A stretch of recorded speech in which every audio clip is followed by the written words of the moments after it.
नमस्ते, कैसे हैं आप सब। शायद बारिश का मौसम है, बारिश हो सकती है तो काफ़ी सुहावना मौसम है। आज बात करेंगे पुण्य कर्म करने ज़रूरी क्यों हैं। अब क्या होता है कि हमारे घर के चारों तरफ, हमारे घर के अंदर, हम पहले अपने शरीर की ही बात कर लेते हैं, घर की बात बाद में करेंगे। हमारे घर घर में और हमारे शरीर के चारों तरफ हवा होती है। हमारे जो शरीर के अंदर भी हवा होती है, हमारे शरीर के अंदर पानी भी होते हैं, और हमारे जो घर के चारों तरफ पानी की भाप भी है, घर के अंदर पानी की भाप है। हमारे जो शरीर है इसके चारों तरफ हवा है, पानी की भाप भी है।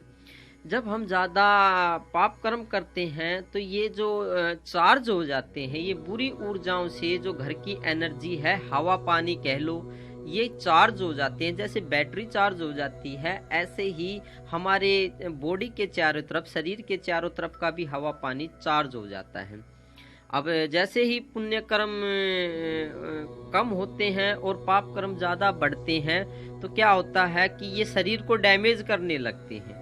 शरीर को डैमेज मतलब इसमें कुछ बीमारियां बनाने लगेंगी, दिमाग अपसेट रहने लगेगा, हार्ट की बीमारी, कोई भी कैंसर वगैरह, इस टाइप की बीमारियां बननी शुरू हो जाती हैं।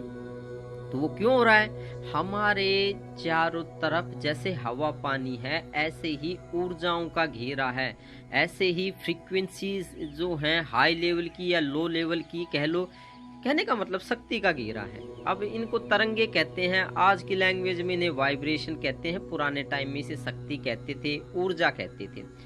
तो अब ये हमारे शरीर को डैमेज करने लगती है, हमारे घर की ऊर्जाएं हमारे परिवार को डैमेज करने लगती हैं।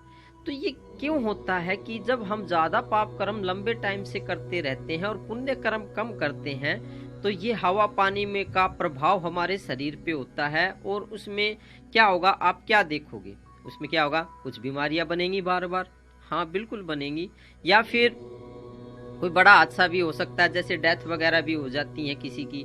तो क्यों कोई बीमारियां हो जाती हैं, एक्सीडेंट हो सकता है, हार्ट अटैक की प्रॉब्लम हो सकती है। तो ऐसी कुछ अनहोनियां होने लगती है, तो समझ लेना चाहिए कि हमारे घर की हवा पानी है वो खराब हो चुका है, दिमाग अपसेट रहने लगता है। तो अब पुण्य कर्म को बढ़ा देना चाहिए। हाँ बिल्कुल, ये एक बहुत अच्छा रास्ता है। पुण्य कर्म ये नहीं होता कि आप भंडारा कर दो, बहुत से मंदिर में आदमियों को भोजन खिला दो। जो छिके हुए हैं, जो पहले से ही जिनका पेट भरा हुआ है, वो पुण्य कर्म नहीं होगा। अगर उनको खिलाओगे तो कोई पुण्य कर्म नहीं होगा। पुण्य कर्म तो वैसे होगा, कोई भूखा आदमी है, रोड पे गरीब आदमी हो, उसको खिलाओ। तो आप आपका भंडारा जो करते हैं, आप जो धर्म करते हैं, माता की कढ़ाई करते हैं या और किसी भी चीज़ की कढ़ाई करते हैं, उससे ज़्यादा आपको पुण्य कर्म, पुण्य प्राप्त होगा। और जो आपकी घर की और आपके शरीर के चारों तरफ की ऊर्जा बढ़नी शुरू हो जाएगी, अच्छे लेवल की ऊर्जा होगी, जो आपको बीमार नहीं करेगी, आपको निरोग करेगी। दूसरी बात, अब बात करते हैं पुण्य कर्म क्षीण और कैसे होते हैं। एक दो एग्जाम्पल दे के, उदाहरण दे के बताता हूँ। जैसे किसी जो पहुँचे हुए संत हैं, कोई महात्मा है, कोई योगी हैं, कोई सिद्ध हैं, कोई आत्मज्ञानी है, कोई ब्रह्मज्ञानी है, उनसे अगर हम ज़्यादा लंबे टाइम तक हम उनका बुरा सोचते रहते हैं, थोड़े टाइम तक हम कर सकते हैं, थोड़े टाइम तक कभी कभी ज़रूरी हो जाता है, उसके लिए तो कोई बात नहीं, कर देना चाहिए। लेकिन लंबे टाइम तक हम बुरा करते हैं तो सिद्ध योगी, ब्रह्मज्ञानी, आत्मज्ञानी का बुरा सोचने से बहुत जल्द ही पुण्य कर्म क्षीण हो जाते हैं। सबसे तेजी के साथ पुण्य कर्म यहीं पे क्षीण होते हैं। हाँ, हकीकत बात है ये, कि ऐसा प्रैक्टिकल देखा गया है। मैंने भी अपनी रिश्तेदारी में, समाज में, उनको तो इतना गहराई से भी पता नहीं हो पाता है, लेकिन हम पता कर लेते हैं कि उन्होंने जो पाप कर्म किए थे, किसी आत्मज्ञानी पे, ब्रह्मज्ञानी पे, किसी सिद्ध पे, उन्होंने क्या किया था, बार बार लंबे टाइम तक बुरा करने की कोशिश की थी। तो काफ़ी लोगों को, काफ़ी रिश्तेदारी में, हमारे बैठ उठ में, भाईचारे में काफ़ी ऊंचे लेवल की घटनाएं घटित होने लगी थी। यहाँ तक कि किसी की मौत भी होने लगी थी, बीमारियां बनने लगी थी, बहुत से ऑपरेशन, एक्सीडेंट, इस टाइप की भाईचारे में, रिश्तेदारी में ऐसी शिकायतें देखने को मिली थी, लेकिन उनको ये बात पता नहीं है। उन्हें ये बात लगती है कि ये कुदरती हुआ है, ये कुदरती तौर पे हुआ है। तो कहने का मतलब ये है कि जो सिद्ध आत्मा है उन पे ज़्यादा लंबे टाइम तक उनका बुरा नहीं करना चाहिए, वरना जो हवा पानी है, घर के चारों तरफ जो वायुमंडल है, उसकी जो ऊर्जाएं हैं, शरीर के चारों तरफ जो हवा पानी है, उसमें गलत ऊर्जाएं इकट्ठी हो जाएंगी और बीमारियां बन सकती हैं। कोई बुरा हादसा भी घर परिवार में या आपके साथ या हमारे साथ किसी के साथ में घटित हो सकता है। इसलिए गरीब आदमी को भोजन खिलाना चाहिए, जितना प्यार से हो सके, दिखावा नहीं करना चाहिए। भंडारे वगैरह से कोई फायदा नहीं होगा, उनसे कपड़े देने चाहिए, ठंड का टाइम है तो कपड़े वगैरह दे दो। तो दयावान बनो, दयावान बनते ही जो पुण्य कर्म जो हैं वो बढ़ोतरी हो जाती है, उनमें वो बढ़ने शुरू हो जाते हैं। जैसे जैसे पुण्य कर्म बढ़ने शुरू हो जाते हैं तो ऐसी जो हादसे हैं वो टलने शुरू हो जाते हैं। तो सबसे ज़्यादा पुण्य कर्म जो बढ़ते हैं वो दो चीज़ों से बढ़ते हैं। पहले वाली जो होता है, एक तो गरीबों को भोजन खिलाने से, जहाँ दया वहाँ धर्म है, जहाँ लोभ तहाँ पाप है। तो ये काफ़ी पुराने दोहे हैं, तो मैंने आपको इनके सामने डिस्कशन कर दिया।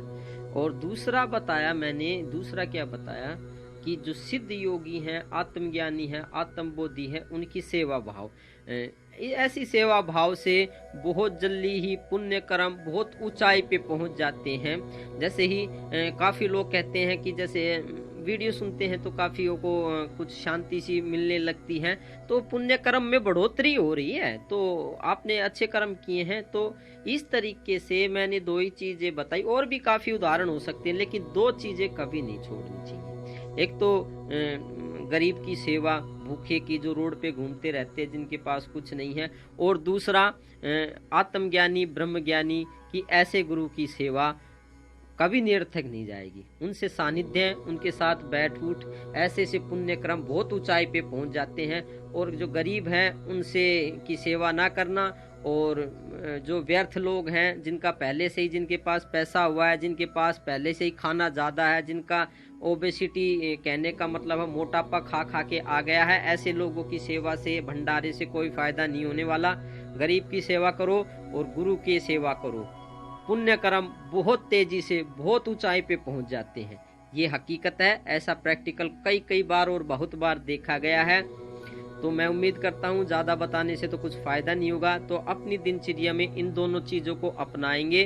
किसी भी साधु संत सिद्ध की सेवा, अब वो कैसा भी है, आपको इससे क्या मतलब है, वो अच्छा है या बुरा है, आप पुण्य कर्म करते रहो। कोई गरीब आदमी वो चाहे अच्छा है चाहे बुरा है, आपको इससे क्या मतलब है, आप सेवा करते रहो, आपको उसको पुण्य कर्म का आपको फल मिल जाएगा। तो कंटिन्यूटी में करो ना फिर सेवा। एक बार कर देते हो फिर 10 साल नहीं कर पाते, ऐसे नहीं लगते, कुछ हफ्ते 5 दिन में करते रहना चाहिए, महीने में। जरूरी नहीं है ज़्यादा पैसा हो, थोड़ी सेवा कर दो, कुछ खिला पिला दो, कम पैसे का खिला पिला दो कुछ। ऐसे जरूरी नहीं है कि पैसों से ही सेवा होती है। तो सेवा मन की होती है, दया भाव की सेवा होती है, उसको करते रहो। निश्चय ही जो पुण्य कर्म बढ़ जाएंगे और जो अनहोनी घटनाएं घट रही हैं वो रुक जाएंगी और अच्छा होने लगेगा। तो धन्यवाद, आज के लिए काफ़ी हो गया।